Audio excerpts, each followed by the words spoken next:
جمعية الدعوة والإرشاد وتوعية الجاليات بمحافظة بدر.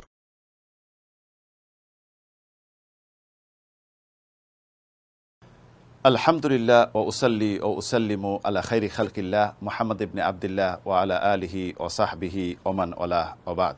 সুপ্রিয় মুসলিম বন্ধুগণ, মুসাফাহা করমর্দন হ্যান্ডশেক যেটি আমরা করে থাকি সালাম বিনিময় করার পর, এটি ইসলামের গুরুত্বপূর্ণ একটি দিক।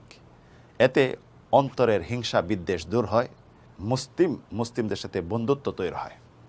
এর অত্যন্ত ফজিলত রয়েছে। রাসূলুল্লাহ ইরশাদ করেছেন, মা মিন মুসলিমাইন ইয়ালতাকিয়ান ফায়াতাসাফাহান ইল্লা গুফিরা লাহুমা মা লাম ইয়াতাফাররাকা। অর্থাৎ দুজন মুসলিম যদি পরস্পর সাক্ষাৎ হলো, পরবর্তী মুসাফা করলো, যেই পর্যন্ত পৃথক না হবে তাদের গুনাহ মোচন করে দেওয়া হবে। সুবহানাল্লাহ। রাসূল সাল্লাল্লাহু আলাইহি ওয়াসাল্লামের সাহাবীদের একটি অভ্যাস ছিল তাদের, সেটি হলো সাক্ষাৎ হলে মুসাফা করা, যেটি কাতাদা থেকে বর্ণিত। আনাস ইবনে মালিক রাদিয়াল্লাহু আনহু যখন জিজ্ঞাসা করলেন যে রাসূলের সাহাবীরা কি মুসাফা করতেন, বলছে হ্যাঁ মুসাফা করতেন, যে হাদিস ইমাম বুখারী বর্ণনা করেছেন। এই মুসাফাহা যদি একজন পুরুষ আরেকজন মহিলার সাথে, নন মাহরামের সাথে, পরপুরুষের সাথে, বেগানা পুরুষের সাথে করে থাকে, তাহলে কি এটি জায়েজ? এটি কখনো জায়েজ না, যেটি অহরহ হচ্ছে। একজন মুসলিমের উপর ওই সমস্ত নারীদের সাথে মুসাফা হারাম যাদের সাথে বিবাহ বন্ধনে আবদ্ধ হওয়া বৈধ, সে যেই হোক না কেন। অত্যন্ত ভয়াবহতা বিষয় যেটি অহরহ আমাদের মাঝে হচ্ছে, এটি হাতের জিনা হচ্ছে। কারণ রাসূলুল্লাহ বলছেন, আল ইয়াদু ইয়াজনি ও জানাহাল বাতশু, অর্থাৎ হাত জিনা ব্যভিচারে লিপ্ত হয়, এটি হলো অবৈধভাবে স্পর্শ করা। তো একজন পর পুরুষের সাথে স্পর্শ করা মানে কি? এটা জিনা ব্যভিচারে লিপ্ত হওয়া, এই পাপে জড়িত হওয়া।